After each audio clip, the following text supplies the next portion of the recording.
Okay, today's topic is called rearranging before substitution, and this is we've been working with substitution for a few weeks right now, and what we've been working with is what's called a system of equations. So, for example, in this first sample, I have two equations, and these two equations are what we refer to as a system of equations, more than one, and eventually you could have three equations. But I want you to copy down example one. Now in example one, the problem with this is that I cannot substitute right away. So notice that in neither of these equations is the letter X or the letter Y isolated. It's not by itself. And what we need to do, and let me back up just for a moment. What we need to do here is we need to get one of those letters by itself. We need to isolate. So what I mean by isolate, for example, if we solved one of them for X, so in other words, I get X by itself, whether it's something like this or whatever. So I need to get either X or Y by itself. Now I want to say that there's many, many, many different ways that you could do this. Now some ways are easier than others. Now the first thing I do want to say this.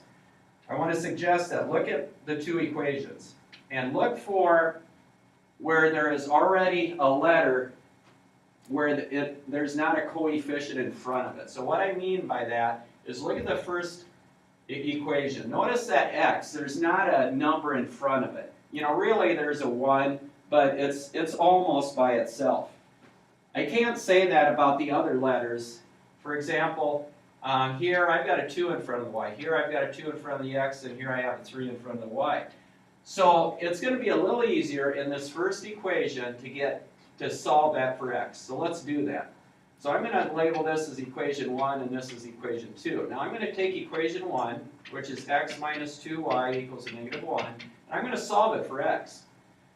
And it's going to be a little easier to do this in this one than the other one. So what I'm going to do here is I'm going to solve it for X. Let's see, there's subtracting 2Y, so I'm going to add 2Y to both sides. And in doing so, I get X is equal to a negative 1 plus 2Y. I'm just going to write this in a different color here so we can match these up. So I have X equals a negative 1 plus 2Y. So now my two equations really are, in equation 1, I solved that one for X. So I have X equals a negative 1 plus 2Y. And in equation 2, I have 2X minus 3Y equals 4. Okay, now it's exactly like the problems that we've been doing before. So in other words, in the first equation, I know that X is this. That is what X is. So I'm going to put that into equation 2 for X. Right, so let's do that. So in equation 2, I have 2 times what X is. Change that. Okay, so I have 2 times whatever X is, and X is a negative 1 plus 2Y minus the 3Y equals 4. Right, now let's solve it for Y. Let's distribute the 2. So I have a negative 2 plus 4Y minus the 3Y equals 4.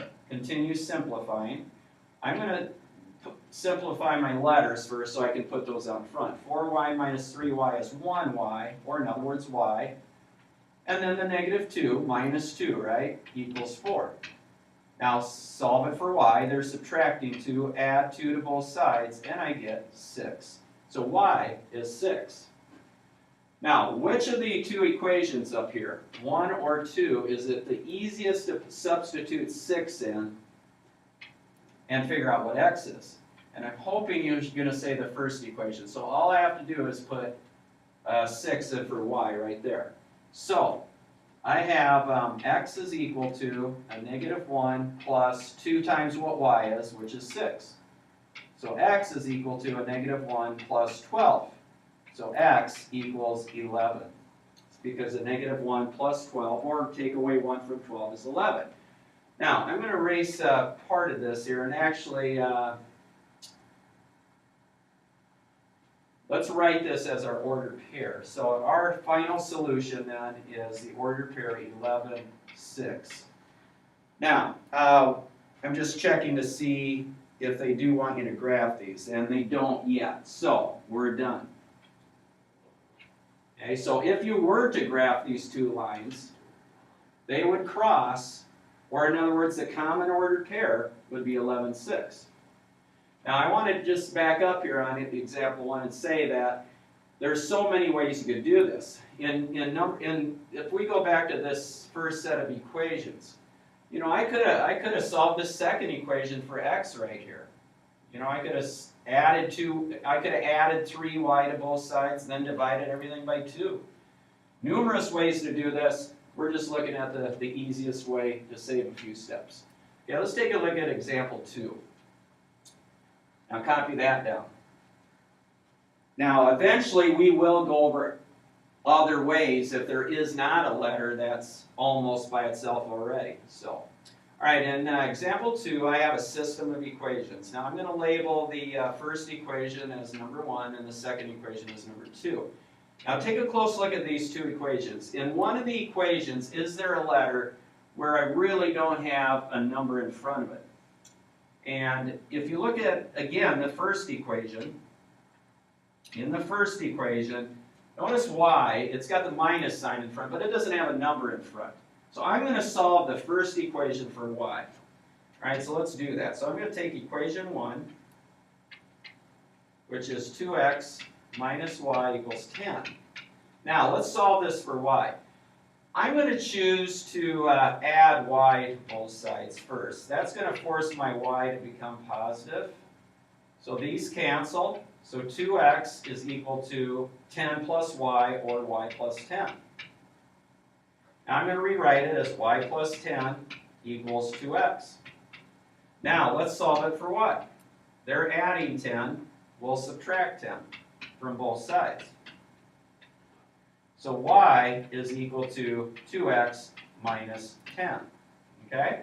Now I do want to make a note on this here. Let's go back up to this part right here. I added y to both sides.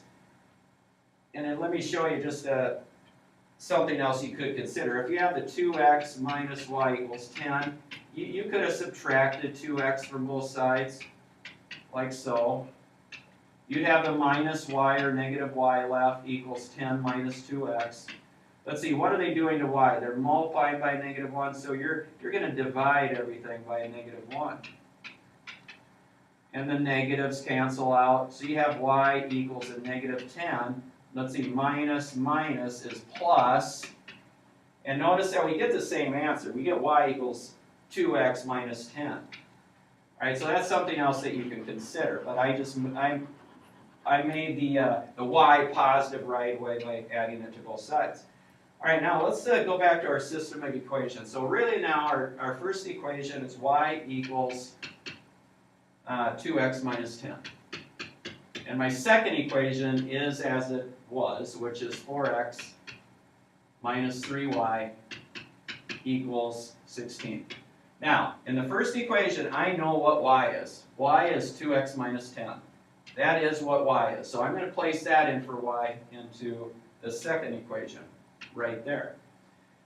So let's do that. So I have, in my second equation, I have 4x minus 3 times whatever y is, which is 2x minus 10, equals 16. Now I'm going to distribute the negative 3. So I have 4x minus 6x, because a negative 3 times 2 is a negative 6. And then a negative 3 times negative 10 is a positive 30, equals 16. Now continue simplifying. Let's see, 4 minus 6. 4 degrees above 0 drops 6 degrees. That's a negative 2 degrees, or negative 2x plus 30 equals 16. All right, continue solving for x. They're adding 30, so subtract 30. So a negative 2x equals, let's see, 16 degrees above 0, it drops 30. Your answer better be negative. And what do we get there? Negative 14. 16 and 14 is 30. All right, now divide by negative 2. And we get x is equal to a negative 7. So x is a negative 7. All right, now let's finish this off. We know what x is, so now I'm going to go back up to my system of equations, and I'm going to ask myself, what is the easiest equation for me to place a negative 7 in for x? And hopefully you're going to say the first equation where I can place it right there. And all I got to do is take 2 times whatever x is, subtract 10, and that's going to give me y. I'm going to erase part of this over on this side. So let's solve this now let's figure out what y is. So y then is equal to 2 times whatever x is, which is a negative 7, subtract 10. So y equals a negative 14 minus 10. 14 degrees below 0 drops 10 more, negative 24. So my final solution then is the ordered pair, negative 7, negative 24. And our topic again was rearranging before substitution.